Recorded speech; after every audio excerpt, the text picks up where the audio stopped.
Today I'm going to be talking about my miscarriage story, how I'm feeling about it and what is planned for the future.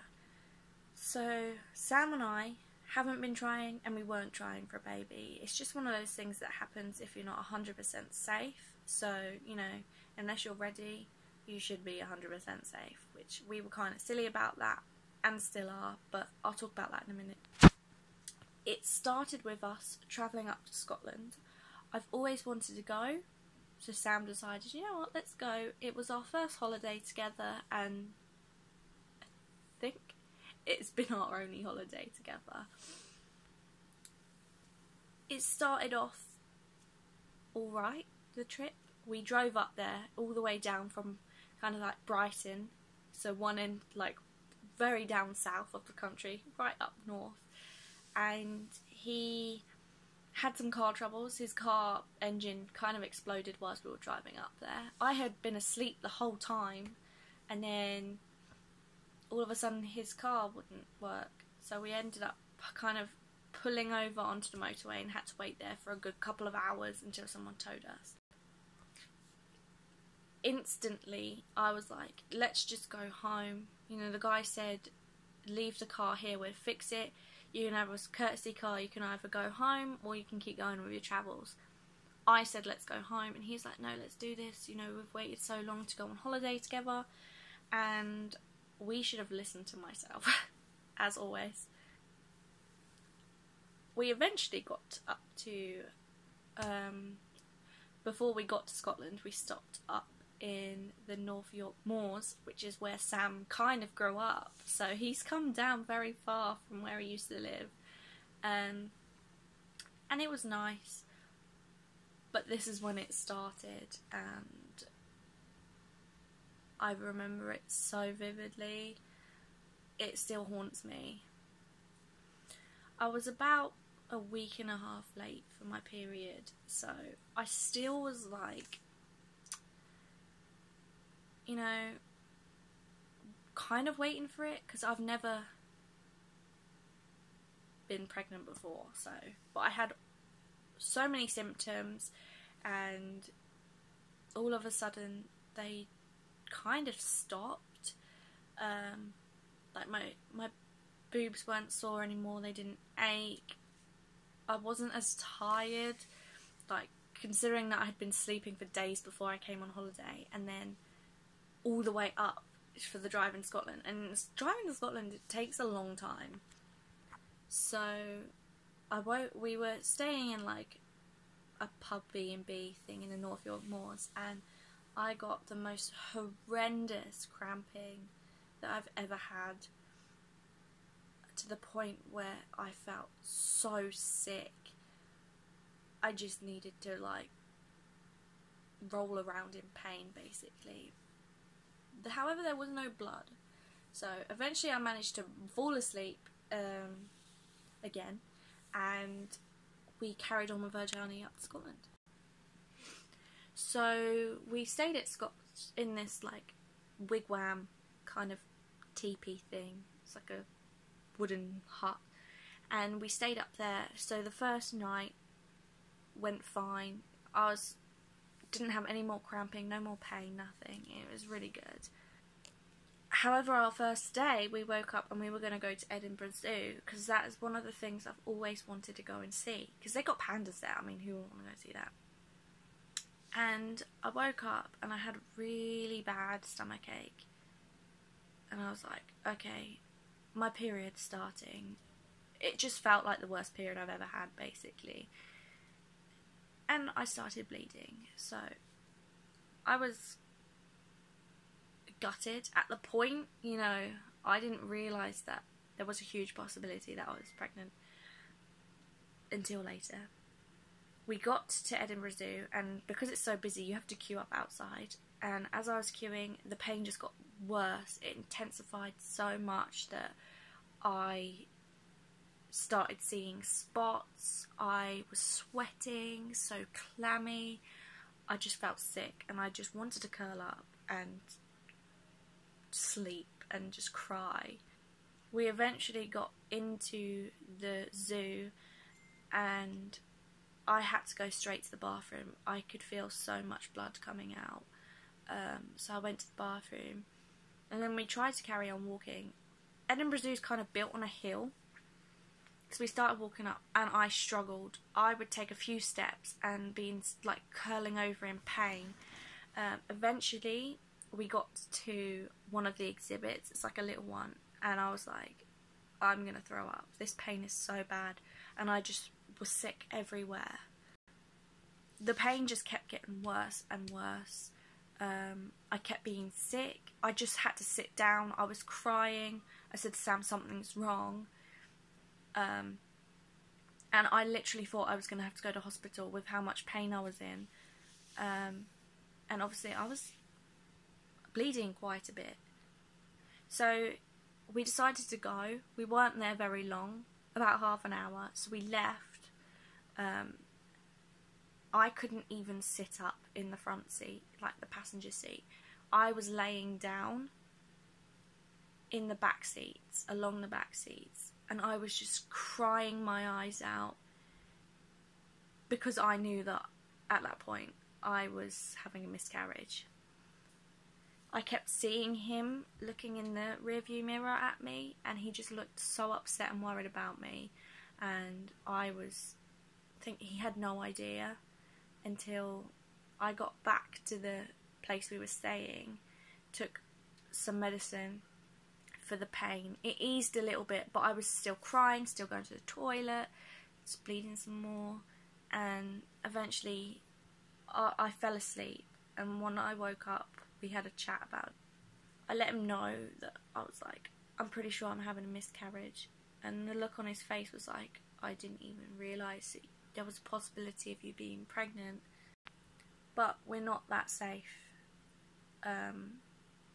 We just use the pull and pray method.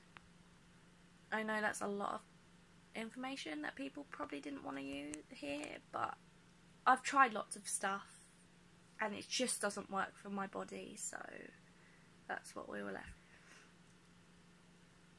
For the rest of the trip, I was kind of distant from him.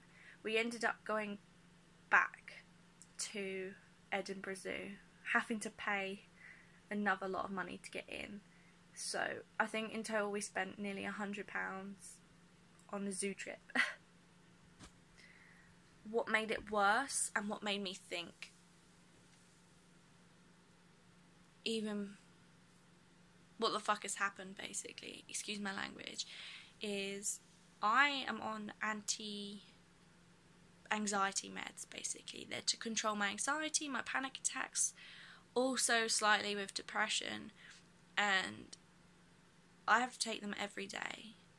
Now, I completely forgot to pack them when I was going away, which meant we were away for a week, and coming off them cold turkey is a big mistake. So all the way back home, my scalp was itchy, my skin was itchy, I was having withdrawals, I was shaky, I just felt not myself. Bearing in mind, I've just been through one of the worst things that a woman has to go through. Fast forwarding a year, we haven't been trying, but we haven't not been trying. So again, since then, it took us a while to get back into being intimate, because I was just like, no, I don't want this to happen again. This is the worst pain, physically and emotionally, that I've ever had. But we haven't been safe at all, and for some reason, I still haven't fallen pregnant. In some ways, that is good, because we're in the process of trying to get a house for ourselves, and a mortgage, and obviously with my anxiety and panic attacks being quite bad at the moment, it kind of puts us off a little bit, but we both really want it, and we're going to start making appointments at the doctors to see if something is wrong with me or him. With dealing with the emotional side, I've not dealt with it very well. Every few days I will cry, literally 2 days ago, I was sobbing my eyes out in bed, and Sam was just comforting me, saying, just let it out. I said, I feel so silly crying about something that I never had.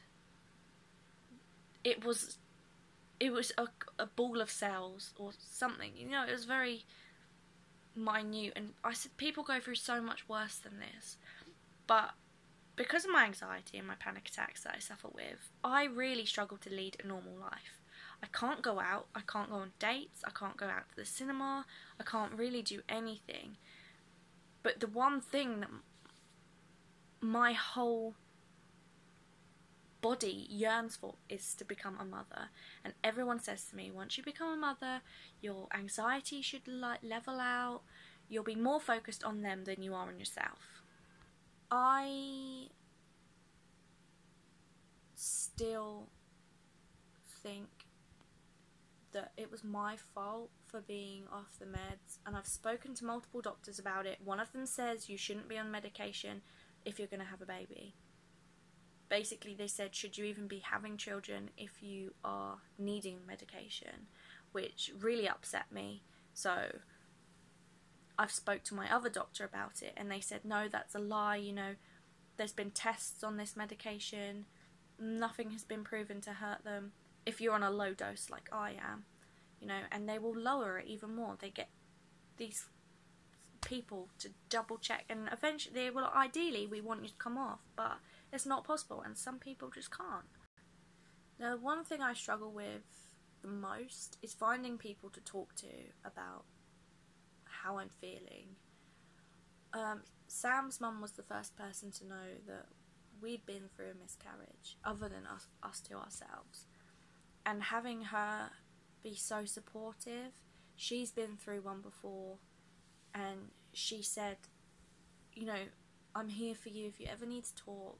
She said, surprisingly, you know, so many women go through it, and that's what the doctor said. She said, you know, 70% of women have one, and it's horrible, but most likely there was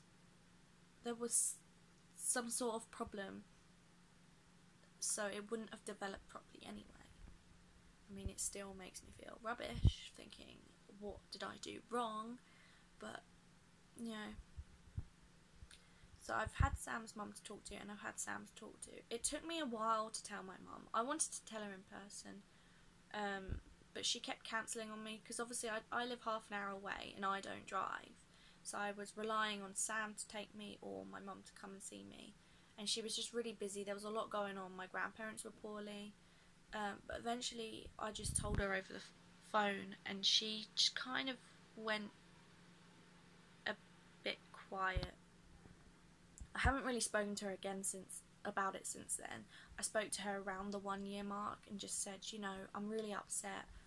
It's been about a year now since it happened. And she was like, oh yeah. I think she finds it difficult because maybe it shocked her that I did get pregnant, or maybe she's a bit hurt that she wasn't the first one to find out. But it's just who I live with, Sam's mum, so she was here. So looking into the future, Sam and I do really, really want children. I feel like it's my purpose in life, you know, I feel like this is the reason that I am here, is to have children. And like, I'm about to start my period now, and it crushes me to think, oh, this is another month gone by. But I guess everything happens for a reason.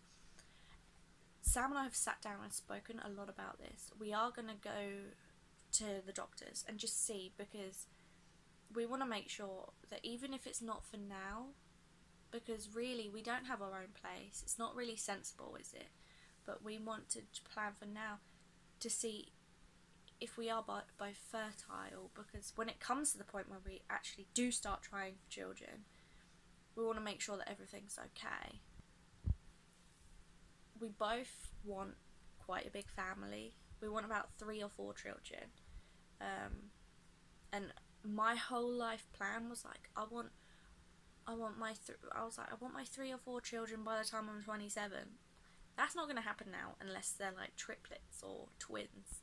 because I'm 24 this year in December, so it's not that far away. You can't have a child by then, so it only gives me another 3 years. I mean, it's possible to have 3 by then, but you'd literally be popping them out, and you know, I want to have a 2-year gap between each child, so it's not going to happen now, and that's just something I've had to accept.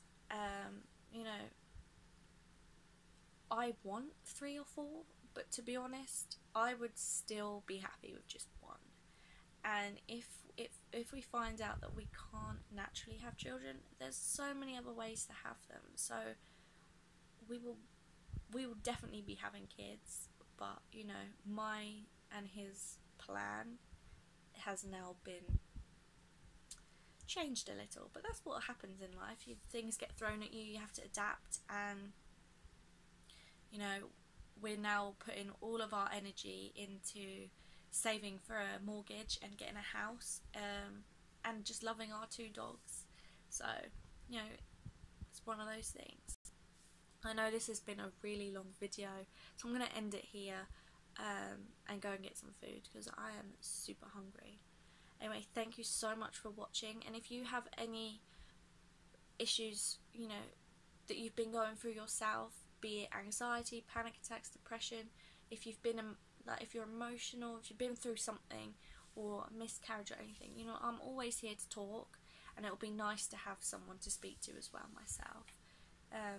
Just don't hold it in, because that's when it gets really difficult to deal with things. Even if you've just got one person to talk to, it makes a whole load of difference. Anyway, thanks for watching, and I'll upload again soon. Bye!